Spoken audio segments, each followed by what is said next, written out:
Oh, it's a good thing I made. Hello, everyone. Welcome to the first Songs of War Hangout, episode 4 Hangout. We are going to do these little videos after each episode if people want to just kind of casually join, ask questions, talk about the episode. I have a bunch of our leads here, so I'll just quickly go through who we all are. I am the director, David. I kind of work on a bit of everything, pull the whole thing together. Next, we have co-director Sam. My name's Samuel Kyber. I am the co-director. I helped David Arby with a lot of the early brainstorming, world building, character development. And our writer, Badger.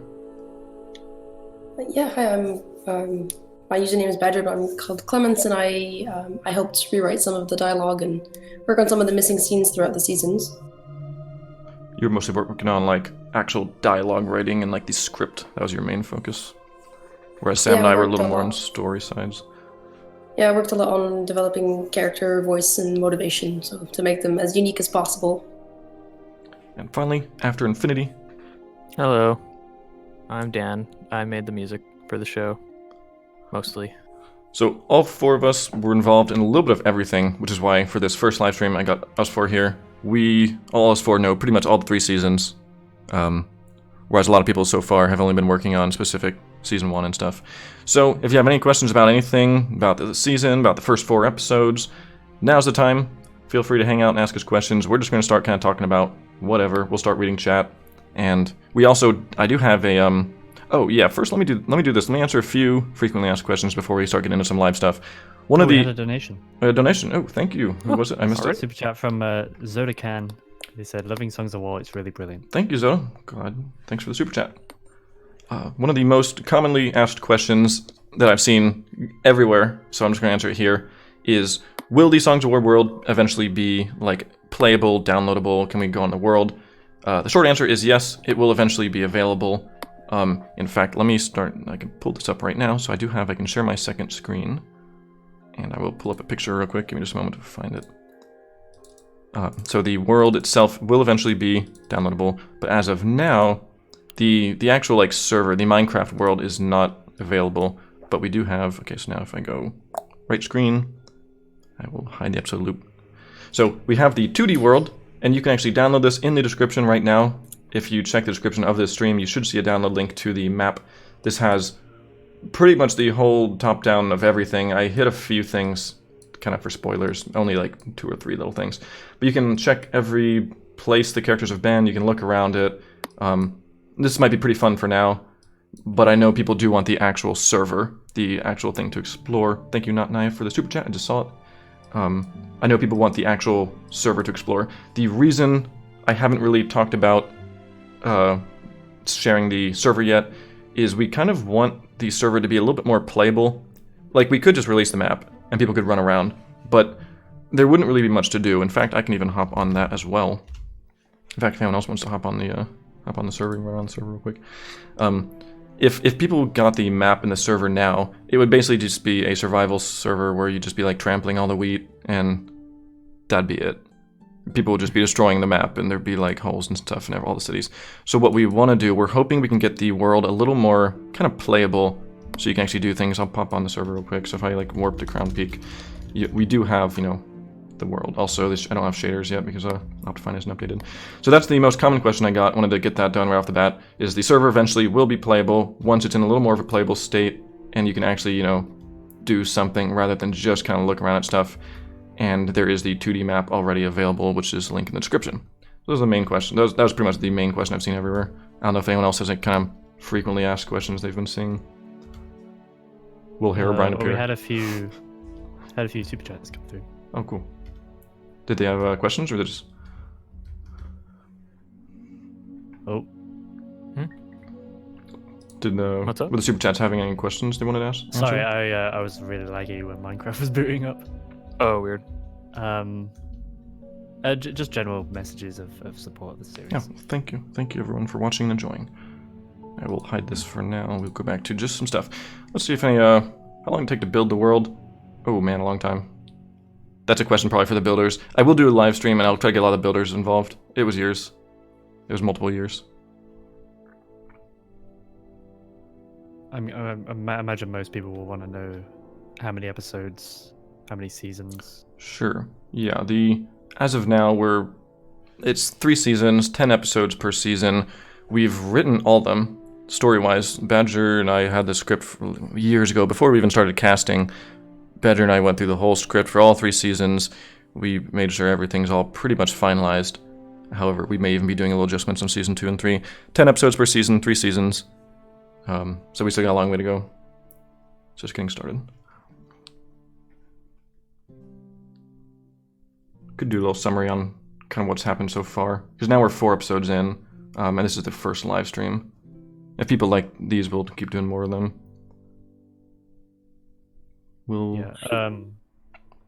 The question from Tryhard Josh: what are your guys' favorite characters now? Ooh, that's a good question. And in later episodes, although we probably shouldn't mention the not later episodes. episode Sure. Yeah. From the first 4 episodes, what are your guys' favorite characters? Gotta be Jakar. Really, that's Really, surprising. I like Jalkar too. I like him a lot. He'd be up there with one of mine. He's so much fun. I like the Gorgon semi-villains and are interesting, where they're Yeah. kind of an antagonist, but not like evil. Mhm. I like Jalkar a lot too. But I think Lucan was my favorite because he was the most fun to write. yeah, Lucan would be up there with me as well. Pretty much. I'm really sorry, guys. I have a cold, so my voice is a little weird. But Oh yeah, get better. You actually sound a lot better today than you did yesterday. You sound like you're already recovering yes, a bit. I can actually talk today, which is great. Also, you're on vacation now, right? So you're on a different mic. Yes, I am in France, so I'm using my headphone mic. Nice. So we got Jalkar, we got Not my weird Lucan. guest mic. Sam, who's your favorite? I'm honestly not sure, because they all offer their own like unique perspective to the series.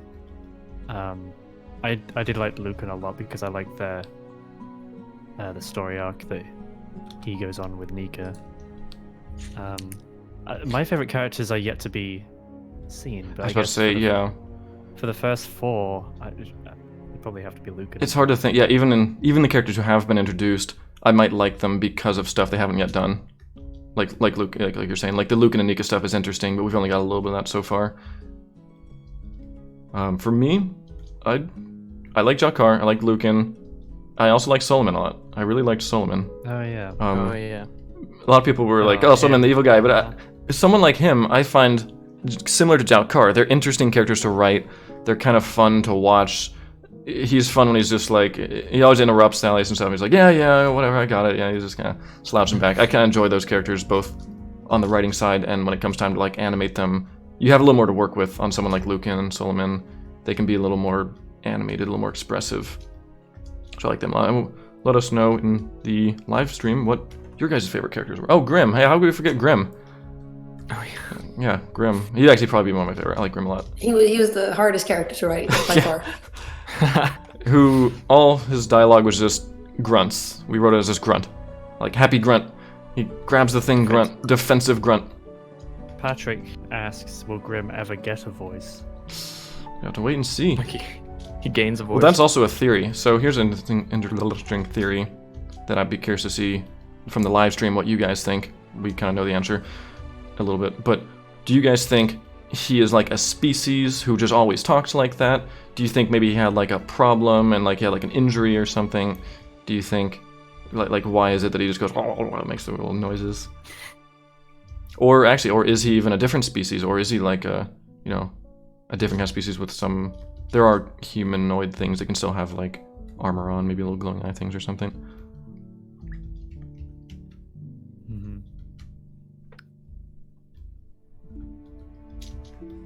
We've been doing a lot of chat with them. There's a Const Zero who asks, which character should we be expecting to see a lot of development in this season? Well, I can't say that. Hmm. You'll just have to wait and All- see. Eddie. all Oh wait. Eddie. Eddie. Yeah. Well, Hawken, I R.I.P.. think, gets a really good arc. Yeah. Oh my god. When him and Eddie come back as zombies, and they have their fight scene. Oh, they have like a They dig it out. one of those like comedy shows. Oh, where they buddy live in an cop. apartment, Oh, like a the sitcom. roommates. Hawken and Eddie move in Buddy together. cop, yeah, buddy cop. Buddy show. cop. Hawken Most and Eddie, yeah, kilometers. he's investigator and the little guard. That makes sense. Going and investigating. That'd make a prequel. The show's kind of structured in a way where you can follow different stories. You can kind of there's variety for people to get invested in one more than the other. So if you don't enjoy like Abigail's story, you can enjoy the Ordoni story. There's not really a like the most important one that gets the most development. They all kind of have, I guess, equal kind of space. That's a common question I was actually seeing on episode 4. People were starting to wonder like who the main character is, but there isn't really a main character. It's not really written in that kind of way. It's kind of a big universe that has, like you said, it's 3 major story arcs. There's like the Luke and Anika stuff in Felden. There's Abigail and her wolf Sam heading off after the Ender Egg, and then there's the Ordoni stuff with like Thalias and Sen. Those are kind of the main 3 arcs, and each one's kind of a different genre, a little different vibe, different types of action, different kinds of fantasy stuff. So you got 3 different things you can watch, and that's also kind of why we had to wait till this episode to start doing these live streams. It was hard to, up until now, we didn't even meet Nika, and Nika is such a big, it's Lucan and Nika on that arc, and we only met her now 4 episodes in. And there's still a lot of cool characters we haven't met yet that are going to be pretty big. You structured that on purpose, right? You didn't want to just throw all all the everyone. In from the beginning. Yeah, you'll be meeting a lot of new people throughout the series. Will we see a return of the Nether? I don't know. Maybe. Just have to keep waiting. A lot of questions are wondering what will happen. We're not going to say what's going to happen. Should maybe mention? I see a lot of questions about when will episode 5 come out. Oh, sure, yeah. Okay, so episodes are every 2 weeks. So episode 4 just came out, episode 4 just came out. And in 2 weeks, there will be episode 5, was on the 18th, I think. Sounds about right, 18th. However, what you'll see in the episode 5 behind the scenes, but I'll say now for this stream, is we're going to be taking a little break after 5 for about a month and a half. But then we're going to come back with episode 6, and then it'll be 6, 7, 8, 9, 10, all a week after each other, so you don't have to keep waiting 2 weeks for episodes. We think the whole 2-week thing it didn't sound that bad when I first mentioned it, like, oh, it'll just be every 2 weeks. But when you watch an episode, it's like, oh, I want to see what happens next, and then 2 weeks later, by then you've almost kind of forgotten character names and kind of forgotten what happened. New super chat from Soul. Thank you for the super chat. Oh, it's a big super chat. I got a question. Oh, it's going away. It's scrolling away. How did you come up with these names for the clans, and what they are and how they looked? So I'm guessing you're talking about like Ordoni clans. How did we come up with the names? I think the names were all kind of like a similar structure. We wanted them to, have the same kind of all end with Sendaris, Nestoris, Kaltaris. Didn't we just throw random kind of words in front of them and see what sounded cool? Yeah, it was Sendaris. I think kind of came naturally. Sendaris just sounded kind of nice. I think we had something like we had Thalias' name first, and then Thalias Sendaris just seemed to kind of flow well. It's kind of is pleasing to say. Well, then how did we name Sen? Because he's named after Sen. I think that was actually initially kind of a coincidence. Oh. I don't think that was initially intentional. We do kind of touch on that a little bit coming up though. Not to spoil too much, but that is actually somewhat relevant. But I think the relevance was a little bit coincidence, but then it actually worked nicely for a story point that you'll be seeing soon. Pretty darn soon, actually. Edward James asks, potato? Potato? Sure, I'll take one, as long as it's not poisonous. You did a super chat. Thanks, Ed. Thanks, Ed. Ed is the voice actor for Eddie, who tragically fell in the mines. I can actually, let me go. R.I.P. Turn on the screen share again, and let's go warp to the Basalt Coast. Killer Alien. 343. 343. Oh, wait, back to the clan thing before we forget real quick. There was one funny thing with the clans, though. The Nestoris clan. There was a little Easter egg behind that one. Oh, remember the Nestoris? No one's gonna get that, but there was the Nestoris clan was based off a character from one of Sam's old machinimas, and there's actually a whole character whose first and last names were designed as a little old Easter egg. So the Nestoris wanted to have some. Yeah, that's kind of fun. No one's gonna get it, one but line. Yeah, just so we can have that one line. The whole clan was named because. Yeah, that's funny. Killer Alien asks, "Will Herobrine come back in future episodes?" I don't know. I will say though, I don't want people to get their hopes up too much, just because. But obviously, it could happen. However, the thing I wanted with Herobrine in this series is I wanted Herobrine to kind of go back to how he was. If you rewind the clocks like 6 or 7 years ago, back when he was like this kind of Minecraft mystery, like, oh, who's Herobrine? Why is he this thing that's like in the game but not in the game? And is he this spooky thing, or is he good? Is he bad? Is he evil? We don't really know. So I wanted him to go back to being this kind of legend. I won't say whether he'll appear, obviously, but I will say he does get mentioned a few more times, and it is at least kind of brought up at times. But you will see that he is a lot more of the kind of mysterious, legendary figure that people kind of talk about in the universe and stuff. So keep your eyes out and keep watching. But isn't that more of the point with Herobrine? Is he was mentioned more as this legend? Yeah. Rather than an actual character. Yeah. No, like they even. He's part of the world as like a story. Mm-hmm. They even mentioned it as in like some even say he was. So it's not even like a confirmed thing. I don't want to just straight up say like, yeah, Herobrine was there. He was hanging out. Hey guys, it's me, Herobrine. But it's kind of like he may have been there. You don't know. Yeah. Potato. There was, I think, another super chat that I missed. Just people saying potato in the chat. Yeah, who wants a poisonous potato? Oh wait, I can spawn in on a poisonous potato. Oh, can you actually spawn poisonous potatoes, or can you only get... Oh, yep. There we go. Got a poisonous potato. How long did it take you to... How long did it take you to create the story? That kind of goes back to the writing and story stuff. So yeah, while we have a bunch of people here around story, and kind of talk about how some of that worked. So all of us were kind of a bit involved in overall story stuff. The way the story kind of happened, first I had this story years ago, even before it was Minecraft. I had this kind of basic idea for the story. Then when we moved to Minecraft, I kind of started adapting this story to Minecraft, kind of swapped some things that were like sci-fi into something that's a little more medieval or something. And then from there, Sam, you were the first person to actually hear the story that wasn't me. You basically took this whole like story thing or I told you the whole story, and you were the main one helping with like overall story decisions, kind of, right? Like whenever we'd come up with like oh, this character sits down, what's he gonna do next? You know, we'd come to you and we'd like be, okay, what can this character do? So it was kind of these big, broad story decisions that Sam and I worked on. And then you had the majority of the kind of concepts and some of the story arcs already mapped out. Things with the songs and the species almost, and I guess where you wanted things to begin and end. A lot of the middle was empty, especially Luke and Anika.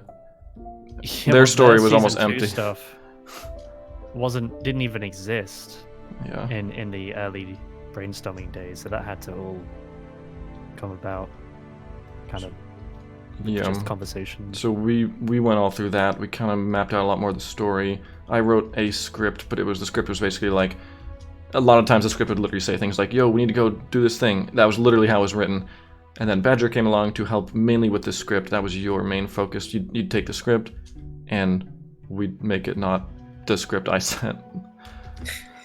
There were a lot of interesting blank spots for sure. A lot of hey, something will happen here, or there's going to be a conversation here, and then David would be like, okay, now like send me drafts. And then I would have to send him drafts and wait for him to tell me yes or no. And there were definitely a few scenes that we haven't seen yet that got rejected a lot because he has a very specific vision of how he wants things to go. Like the one we were just talking about the other day in season 2.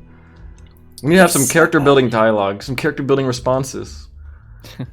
Insert exposition, blah blah. Yeah, blah blah. Oh, it's definitely worth mentioning. You also, not only did you help with like some of the scenes that were kind of blank and just needed like some, like that's where like Sam and I would say, oh, let's have a scene here where they kind of bond a bit, but it'd just be blank. And then sometimes Badger would help like write some little scene where they bond. But sometimes it was, I'd say the main thing you were doing was you would have this big script and we would go episode by episode, look at the script and be like, huh, are all these words good? Are these characters saying the correct things? In fact, I wonder if I can even pull up, like, this will be fun. Let me pull up, I have the old script. I think I did mention this very briefly. Actually, I don't think I did do this in behind the scenes. I think this was only on the Discord. So you guys might be seeing this for the first time. Let me pull up the Songs of War script old. Well, one of the things that I remember we went through was that we kind of wanted the Ardoni to sound sort of different from the rest of the humans and stuff like that. And so we decided to have them sound more formal, like a lot more formal English. So we didn't have them use any at least we tried to take out as many as possible of the contractions. So you'll notice that Thalias and Sen, they're not going to say we didn't do something. They'll say we did not, or Yeah. we haven't. They'll say we have not. And it was kind of to make them sort of stand apart from the rest of the cast, which was kind of a pain when we had to go through and double check everything. There were a lot of Control F and Yeah, for apostrophe and make sure we didn't actually take out the contractions from other characters. We also had like Thalias use bigger, fancier words to kind of make it sound older. Whereas someone like Sen and Rhea would be less. Yeah, without making them sound overly pretentious, because Thalias has to be kind of a cool character. Mm-hmm. Yeah, a lot of it was like what you're saying, that you're making like these characters more consistent with what they were supposed to be, kind of thing. Like if I wrote it, I just kind of wrote it in, yeah, and you would help go through and make sure all the stuff kind of flowed nice. I do have the script up on screen real quick. I'm just kind of showing you. So this was like the old script before Badger even touched it. You can see things like the opening narration was stuff like, it was mentioning all the clan names right away, like these songs were given to the Centaurs, the Keltars, the Nestorus, and Mendoris. And then the Nether army attacked the overworld, I think I actually have that page with my edits. Oh, with your edits? Yeah, that'd be cool. Oh, yeah. I think I have that one. So you can see how much it changed from like when it was just me writing up something to then Badger would help go through, and we changed that whole scene. I think now it's more like, they give it to the things. Because of this, they were blinded to the danger. But when the fight, then it flowed so much better, like when we go through and clean up and stuff. I did see a few super chats. Did any of you guys catch what those Yeah, the deep voice guy asked, how do you become a voice actor? I imagine that will be when, if and when season 2 happens, there'll be a reopening for casting for those new characters. So that would be your best opportunity. And then another one came from Blake, who said they already mentioned it in the Songs of War chat, but they want to know more about Magnorites. Magnorites? What do you want to know about them?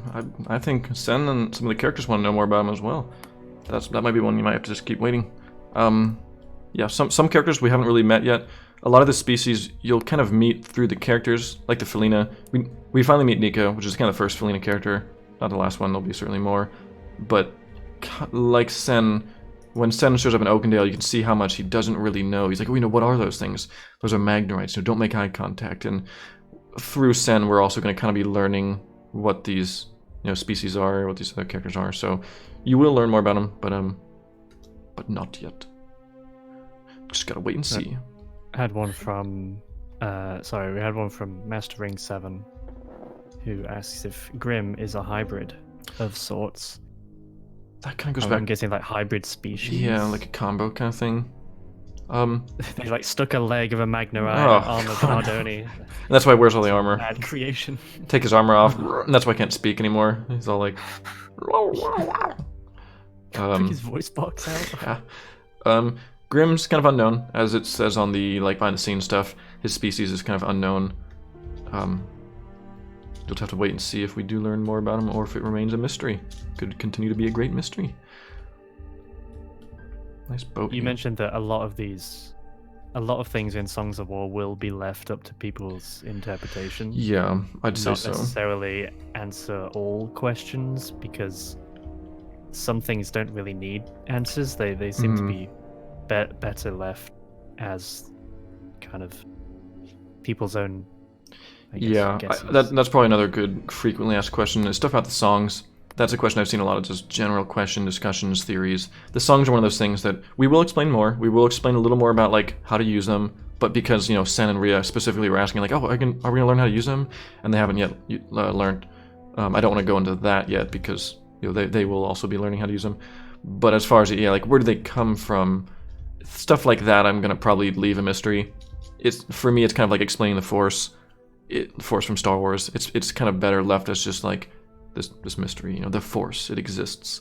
And if you were to try to explain like who created it, where did it come from, that might kind of take away a bit. We had a super chat from Kappa 123. Kappa. Did you ever consider making this animation not Minecraft themed? And do you feel the Minecraft theme has limited you? That kind of goes back to, it initially wasn't Minecraft stuff. It was back when it was in the Halo. I don't think Minecraft really limited it necessarily, though. It does limit in some technical things. Minecraft is a little limiting, mostly in like lighting, effects, and maybe character design stuff a bit. Maybe not so much effects, mainly lighting, character designs. But as far as like, I mean, Minecraft is a big. You can build all kinds of. I mean, look at just some of these places. I warped to like Etheria. You know, we can just get these huge castles built by hand that you can fully explore and walk through, and we can make this castle exactly how we want it to look. All the color palette can be exactly how we want it to be. So Minecraft actually opens a lot of freedom with the storytelling. I don't feel too constricted within Minecraft. We do change the lore a lot from like actual core Minecraft. For example, you know, to the stuff like Ardoni, Magnerites, all these species that don't exist. But then we use some things kind of like the End and the Nether that are familiar. The Discord thing at the top doesn't have the icons anymore. Oh, right, because I clicked on that thing. Thank you to go back there. There we go. David, I just sent you the first page of the script if you want to. Yeah, I pulled it up while someone was talking. I didn't get to mention it. Yeah, that was actually still haven't pulled it back up real quick. So this was the thing Badger sent. This kind of, oh, no, it's not.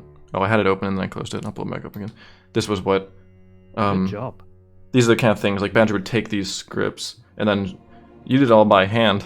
You're taking this thing out and like by hand, writing all over it, changing things and making it not as bad. A lot of edits. Look at my little junky script. A funny little story behind that too. Didn't you have like the reason you printed it all out was because you would get like the free 200 pages you could print out or something from your school? Oh yeah, I was finishing up my bachelor's degrees when I was working on this, so I had a good deal on printing out pages, and I could work on the script a lot easier by hand when you're like on the bus or in between classes, and it would actually allow me to kind of do 2 edits before sending it back to David. So I would do it by hand, and then I would type up my edits and send it to him. And in between that, sometimes I'd change my mind about something, or I'd be like, oh no, this sounds better. And so I'd actually be able to do 2 passes through the script before sending it. One of the pictures of the script was actually tweeted out a couple of years ago, I think. Oh yeah, it was an I can pull early that teaser. one up. I think I have that somewhere as well. The one with out in the lawn. And it makes for really cool behind-the-scenes stuff now. But I think I still have my edits on my old computer, but I never actually saw the changes to the script until we read it through for the final version before it went out to the voice actors. Mm-hmm. Yeah, that had a lot of visions. Nice lens flare. Yeah, it was a cool shot. It was a beautiful day outside. Perfect day to be doing Songs of War work. What better to be Willow doing? Wren, a question for you, Dan. They're asking if there's sheet music for specifically Whispers Under the Stars. Yeah, Oh. so Great. I can barely even read sheet music, so that would be an effort for me to put together, but I could do it if enough people want it. Could you do like a synthesia kind of thing? Yeah, I could do that as well. Because you have all like the MIDI, yeah. I could just make the MIDI files available. Mhm. I might do that for like certain songs that are more musically involved for people, because I have seen a few questions about that. Yeah, people were asking me about the main theme as well. Maybe when the whole thing comes out. Got the Discord thing again. Oh, thank you. Yeah, sorry. There we go. Donation from George. How many seasons are there going to be? I think we already went over that. That's 3 seasons, 10 episodes each season. Yeah, it's So 30 that's a episodes total of total. 30 episodes. Got a long way to go. While we were on top of your music a little bit, Dan, do you want to talk a bit about how one thing, the reason you were kind of involved in a bit of everything is, even though you weren't as involved in things like writing, you didn't necessarily write stuff, although you did help. Sometimes we get stuck in brainstorming things, we get your opinions on things. But the main thing you were involved in everything would be like, we'd have something like a character or an arc or just like the species of our Ardoni species, and we'd be like, oh, you know, what do they sound like? What is their instruments? Do you want to talk a bit about like how the kind of different theming has been working so far? We had a lot of discussions of like what's their, like you said, what's their vibe for pretty well every different element of the story. I guess specifically it's probably fairly obvious, but what one weird result of that is that the entire series itself, it's hard to pin down a style musically for the whole thing,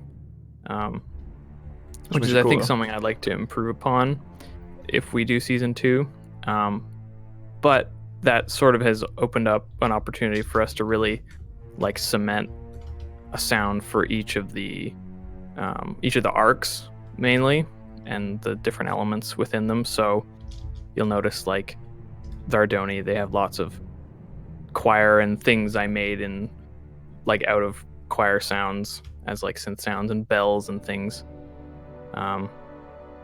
Then for Lucan and Nika and like the necromancer stuff, they're mostly like sort of traditional orchestral sounds, more what you'd expect out of a fantasy. Woodwinds, harps. Woodwinds and harps, and we just gave each, most of the kind of theme kind of genres each have like a few prominent instruments, right? Like, yeah, there's like choir. Of course, there's shared stuff. The bulk of the orchestra, but yeah, they've each sort of have their own instruments assigned. If you look at things like Game of Thrones, even that's probably a decent comparison, because although it has a lot of cello everywhere, each kind of house or each part of the story has like the White Walker stuff was very. They brought in a lot of synths, which was very unheard of in Game of Thrones. But each kind of bit of the story sounded quite unique, and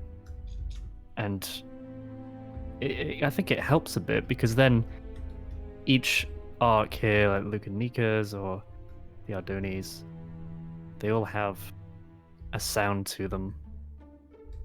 Yeah, you can tell like when which they're helps give up. it a bit more identity. It's not just the same story, just different. Something like Enceladus is kind of the glue, I think. Yeah, it's a bit of everywhere. Although maybe not so much in Felden stuff as much. No, that one's pretty much Ardoni. It's one of the choir packs. Yeah, so we right. When we were thinking about initially how are the Ardoni going to sound, what's their vibe, they're sort of almost pseudo-religious in a way, and so we thought the first thing we thought was choir, of course, but at the time Sorry. That was the little choir. Let's throw anything on. Deathy Boy. Right, You so- actually wrote so that- Deathy Boy on there. Yeah. there's a little example. So yes, that was. Do we have the other? Oh But, wait, no, the other one would be yeah, way spoilery. all the choir libraries I had were just sort of very straight singing, not particularly like either just straight like vowels or like syllable builder things like you might hear from like a chanting choir. We didn't really have like some combination where it was moving through different syllables and like flowing and kind of sounding like it was almost speaking words but not. And so we found this sample library called Enceladus by 8DO, and that became like a huge staple for the Ardoni sound, which was a big license. Yeah, pretty much. They were Votaris. Oh, dude. Yeah. Yeah, but instead of just being like static, there's like some movement in there. Yeah, I really liked the sound of that. Helped a lot. One of the coolest things with the Ardoni so far was when Sen looked at the Mobilium Prime song, and so many different layers of sounds came in. Yeah. It almost sounded that was a big mashup. One thing, a little fun fact about the sound. So each of the songs, they have a little like idle sound and movement sound to them. The physical objects, which I made just in synths. But I really shot myself in the foot on the Mobilium one because it's the only one of those that's actually tonal. No, but that's the coolest. That's like, it's cool. Yeah, we like that. So unfortunately, when it's layered over a scene with music, it clashes with the music, so we have to work to avoid that happening. It sounds so. It's like this kind of It turned out okay. angelic Yeah. chime followed by a thunder crack. That was so cool. Yeah, I like Mobilium a lot. But then always tries to hide it. Alice's kind of warp song Mhm. is so visually and sounds so cool. That's probably the closest to sci-fi we're gonna get Yeah. in this franchise. Oh, I'm not on. What do you do? I'm looking at you. Huh? That was, I'm trying to think of any other. it was on the anecdotes world as about he was talking. music. Now it's like, now that it's time to talk about it, I like can't think of anything to say about it. Well, it probably has to be something so as we get more specific in like some certain things. If we were to talk about like a specific person like Jalkar, then we can start talking a bit about things like the Saz. We tried the Saz. Oh, there will be probably a featurette at some point. Yeah. So. You could, yeah. Wait. Little mini spoiler, but not too much. The Saz did get used in episode 5, right? Very. A little bit. Very. That was the briefly. Saz. That was nice though. I like that song a lot. Dempy, thank you for the super chat. Asking, will I use our Doni skins made by fans? Yeah, I've already been saving some. If people make them and I see like the actual skin file, I've been saving them into a little folder. And for season 2, I could totally put them in the background. If anyone does want to share anything Songs of War related, or just come and chat with anyone about Songs of War, we do have an area on our Discord. The Discord link should be in the description of the video. If anyone wants to join, and just come and hang out and chat with people about Songs of War, share your creations, share your skins. That's the most likely place where we'll see things like skins or fan art or memes. Yeah. So. Flamey, thanks for the super chat. Asking about Herobrine. We did kind of answer that one before though. If you scroll back a little bit, we were talking about Herobrine and how we want Herobrine to kind of be this legend, be this mystery. So, first of all, I won't tell you if he will or will not appear, but I will say that he does get mentioned a little bit, and there will be more kind of mystery with him. You haven't heard the last of him for sure, but I'm not going to say like, yeah, he shows up, he's going to come walking in the scene or something. But also, I wouldn't get your hopes up so much as far as him being like this character, like in some of the animation lives or something.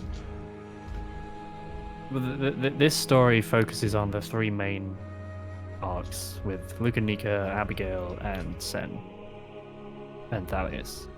So, characters like Herobrine, you know, even if we do see more from them, they're not going to be kind of the focus. We won't see kind of an arc that follows Herobrine and his adventures and his development. The idea is to have Minecraft as this kind of backbone of the series, but tell our own story with these new characters. Yeah. Yeah, it's mostly new stuff. There are references though. You will see other. You also haven't seen the only. There've been a few little references, things like Animation Life or whatnot. There will be more. There are a few other Animation Life characters that may be appearing later. Just gotta keep watching. Will the characters meet? Maybe. Maybe. I've been wondering what's gonna happen story-wise in the future. Just gotta keep watching. Yeah, if people are asking questions, can you not like? Yeah. Also, don't spam it like up, 7 times. Yeah. Now, We will now see everyone's doing it. Yeah. When is episode But- 4 being released? It already has been. Came out yesterday. Oh yeah, you didn't hide Fido. Oh, I guess Derp has become the Yeah, I got Is there a Derp and Fido you. skin? There is a Fido skin. Yeah, we used him in one of the things. Oh my god. He was in with Oh, Ronald yeah. in one of the trucks. That's right, in the truck in the Yeah.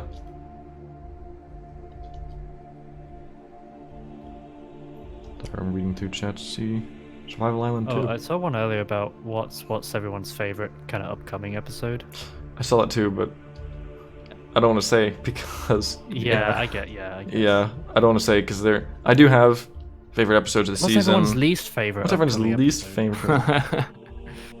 I just someone else said, "Yeah, what was your least favorite set or something?" I'm like, I don't have least favorites. Hogtown. Hogtown. Hogtown. I like Hogtown. Hogtown, nice. Hogtown has a charm to it. It's just really Hogtown. Yeah. Got a crown peak of Really space, hog. sir. Hogging up all the bandwidth. When's episode 5 coming out? 18th of January. I think the one where Hogtown appears was my least favorite one because of story reasons. But I think it was one that I didn't like to write as much because it was The episode harder. was? Yeah, the one. Well, I don't want to. If I say too much, I know, it's I know, gonna I spoil know it. which episode you're talking about. I'm just wondering, episode-wise or location-wise, you didn't like that one? Episode-wise, location-wise, I haven't seen actually Hogtown yet, so I think Is it- is episode-wise. Just I guess it's I mean, they were all fun to write. I had so much fun just being on the project, but I think emotionally wise, it was the one I didn't like because of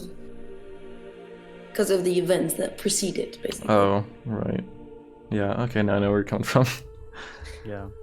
Although episode enjoyment wise, I'd say that's up there one of the better episodes of this season. That one has a lot of excitement, both beginning and the end. Has a lot of stuff going on. That one's got like what 3 fight scenes, all pretty major. Does it? Yeah, that's 3 fight scenes in that episode. Oh, go up to From the beginning to the end. Right. Go up to Solomon's house. Oh yeah. Oh sure. Let's hang out at Solomon's Get that place. nice view. Solomon's awesome. Solomon was fun to write. Yeah. I actually ended up, for some of his dialogue that we haven't seen yet, I ended up, I told you guys this yesterday on the Discord, but I used actually like motivational posters and kind of like flip them to make them sound very self-centered. Demotivational. for his lines. All about like, oh, I deserve this and I needed this and I deserve. Yeah. Yeah, you're the one who added that. Frankly, The little. I deserve it. I think you added initially. He just said like, "This is the greatest house in Crown Peak," but you added the most expensive too, like just to show off like his wealth. Most expensive too. Oh, you guys are already up there. I'm late. I went up on foot. Oh, wait, let me knock on the door. He's Hey, a very, ring ring, ding dong. Let me in. Someone let me He's in. probably one of the, at least,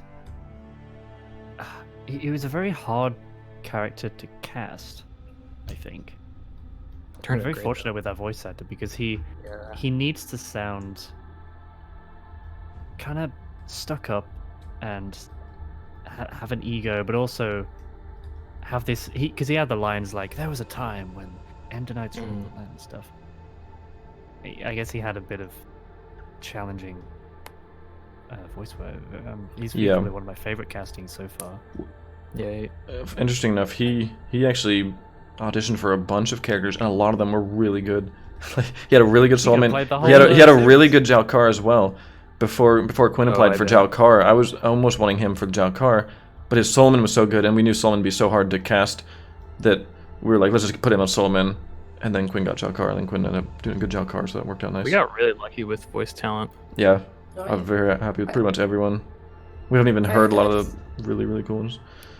I had so much fun helping you guys cast them. I know that Sen was very easy in the sense that Yeah, Tom just nailed it. Tom was like basically like the first choice, and then we kind of like listened to the others and were like, yeah, we have to give them a chance, right? And then it was like, nah, Tom is the one we want. Same with Abigail and Maria as well. Like, they applied on the first day or so, and it's just like, yep, that's it. Like, it's gonna be hard to beat these. The thing is, coming from Machinima, where there weren't many female voice actresses, Oh yeah, especially Halo. that we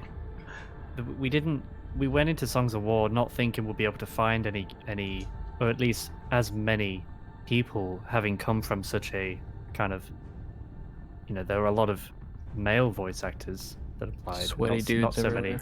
not so many females. So when we had such good auditions for a lot of the female characters, it was like, oh, everyone's so good. We Yeah. got so many good auditions and kind of not as many characters because we didn't expect so many. So it's like, oh, this voice actress could do Rhea Abigail. Yeah, like this or any of or those. that. Oh god, which one do we pick?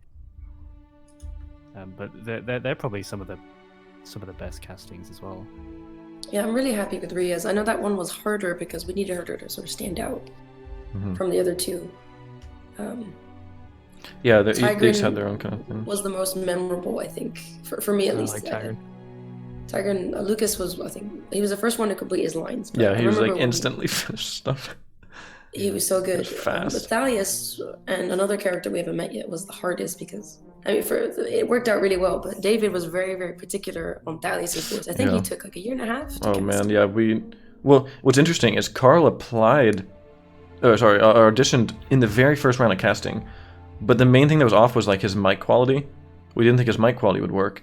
Then we did a round 2 of casting. He applied again. Still, we sort of thought the same thing. And then we did the 3rd round of casting, and then we still hadn't found Athalius, but he still had the mic problem. So one time I was like, so I finally like, let's just get in a call with him and like see what we can do.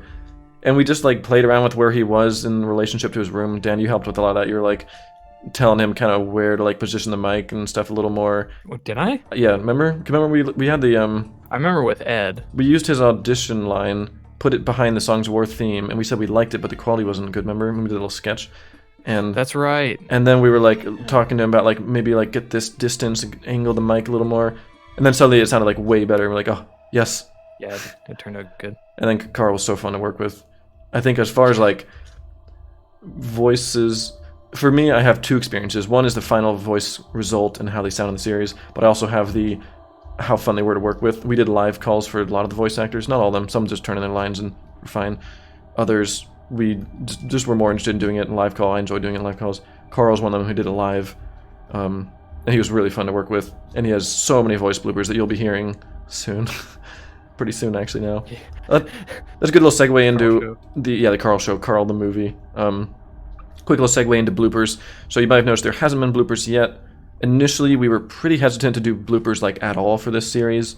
We were thinking it's a series that's kind of serious. It's cinematic. It's dramatic. We were thinking bloopers might kind of take away from that, so I didn't want to do them. However, recently we decided to do them anyway.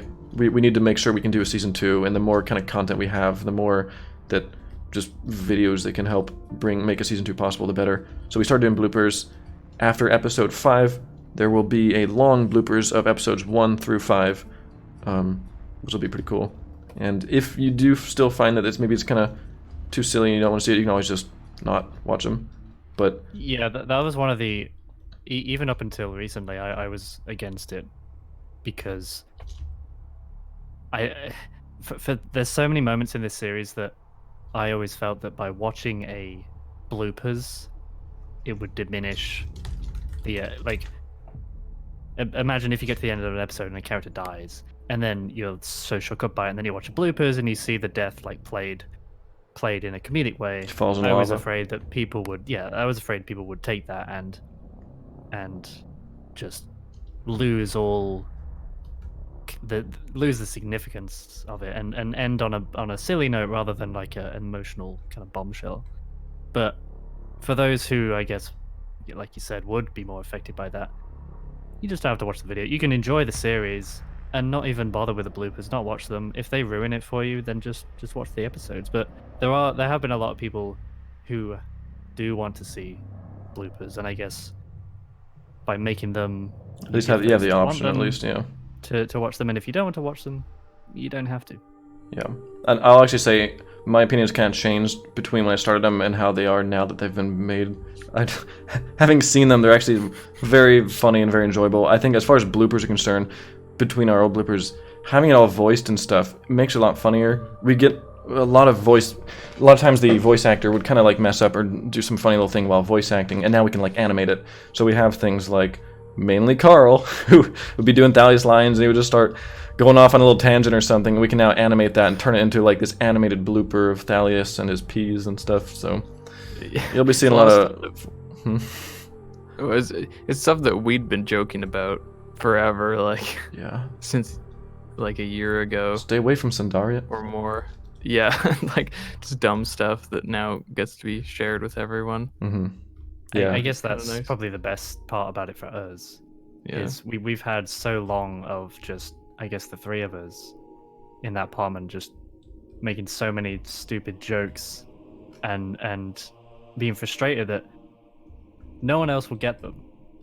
It's just as though we can't say it to anyone and they'll understand it. But now that so many people will get invested in the series, they can.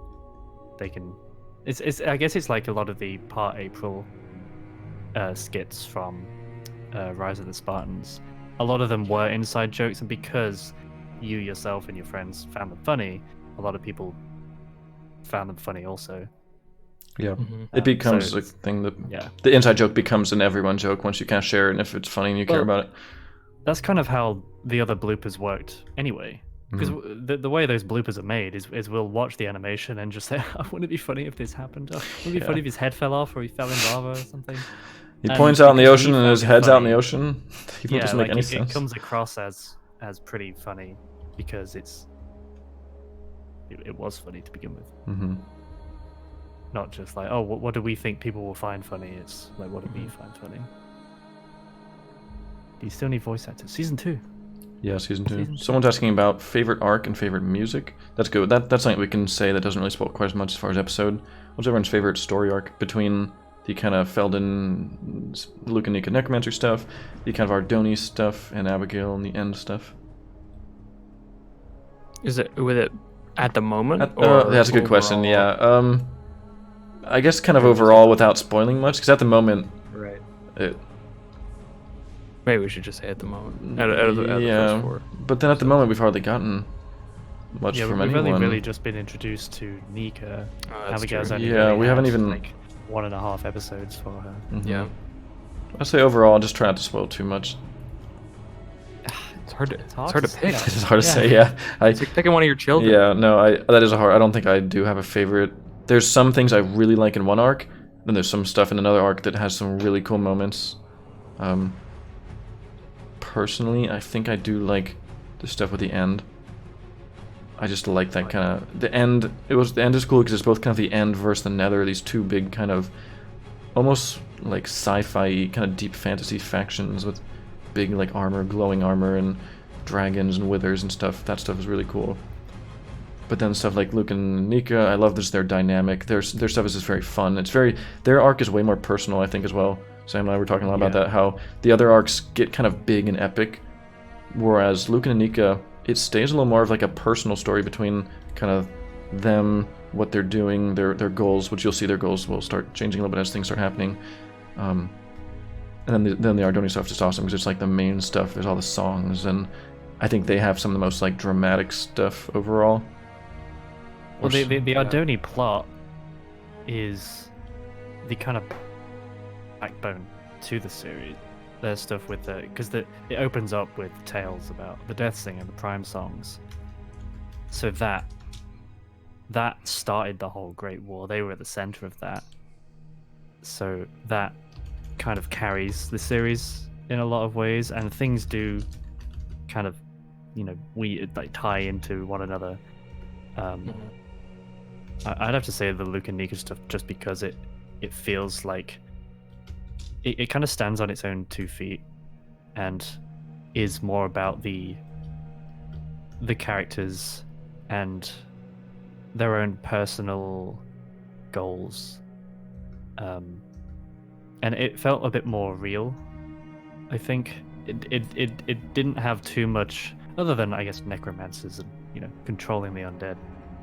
But it felt like a story you could kind of relate to.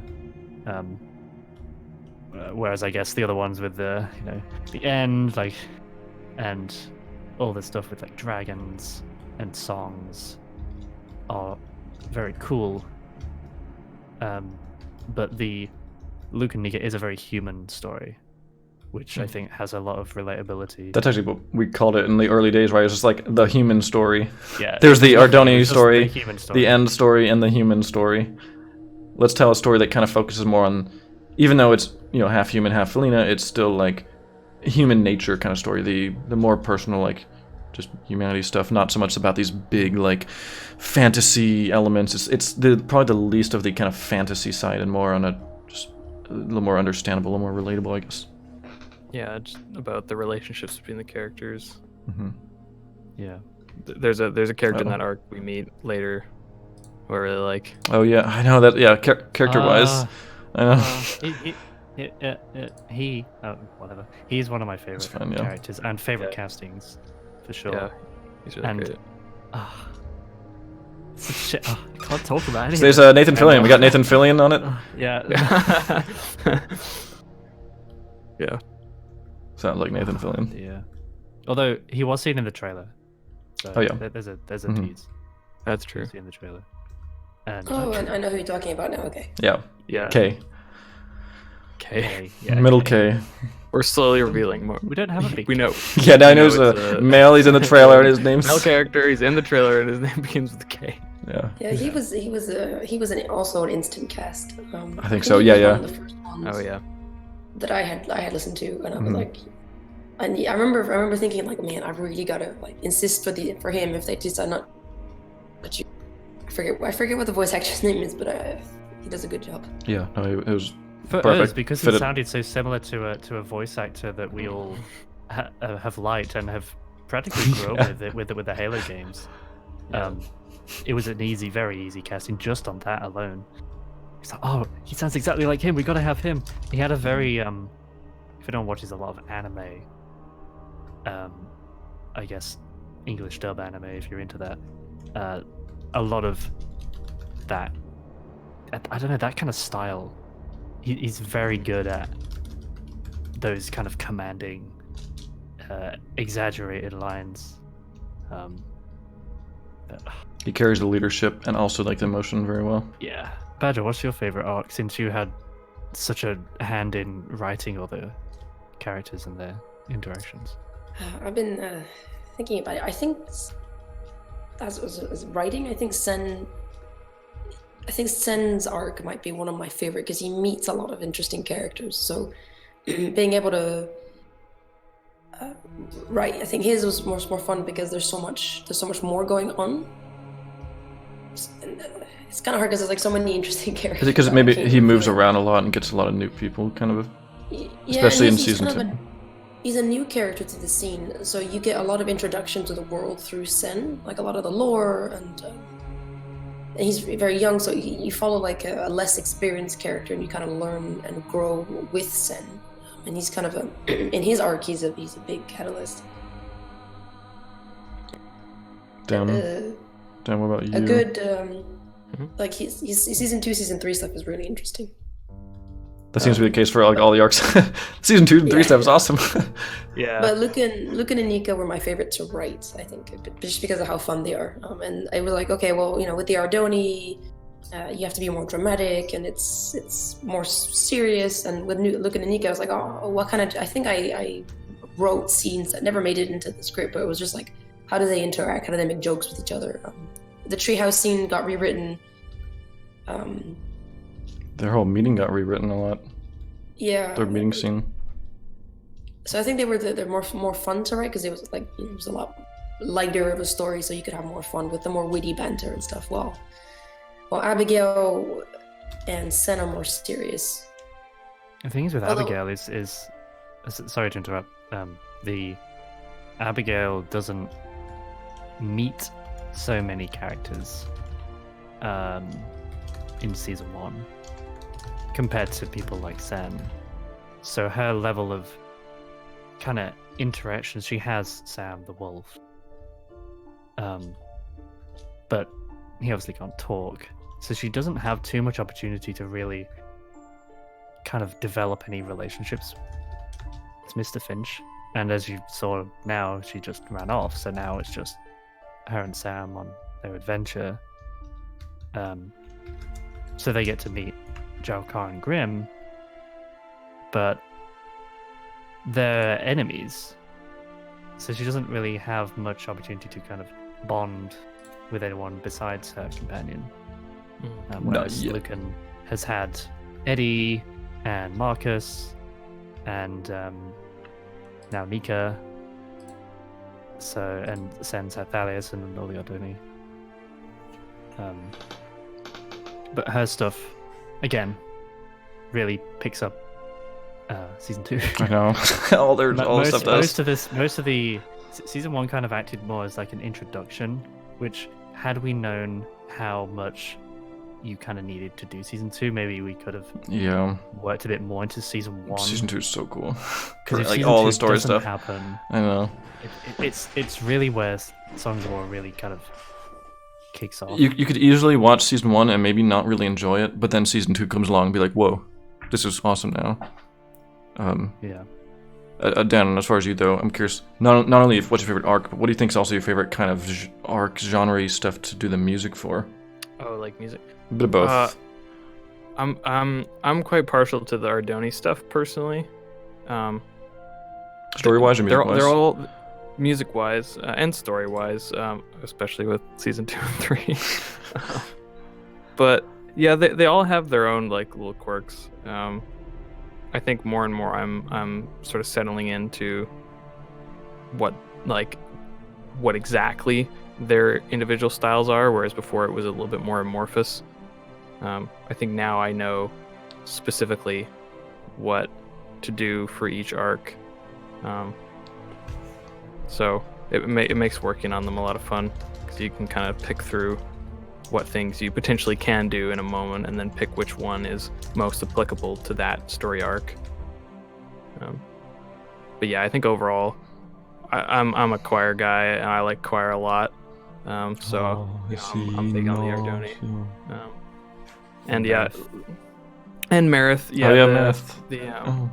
Yeah, a lot of the we hear it sort of a little bit here and there in the first 4 episodes, like really hardly at all. But the Voltaris kind of vibe is I think my favorite music wise, which we hear at the very, very beginning.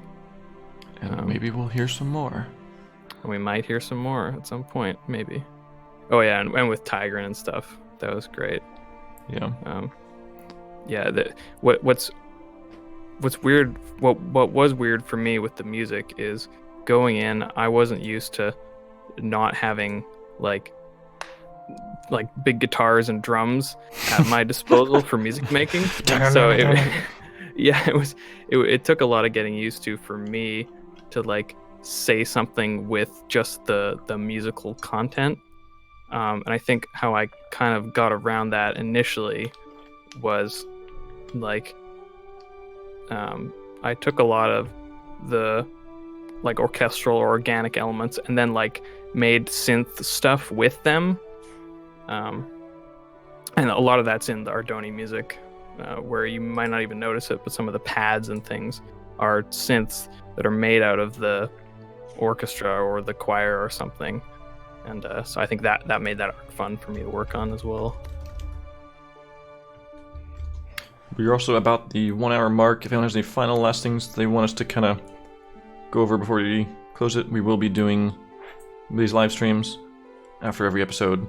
I haven't decided whether they'll stay on this channel or if they'll go on BBC. We did it here as a test. I'd like to keep them here. It's fun having a lot of people to discuss it with.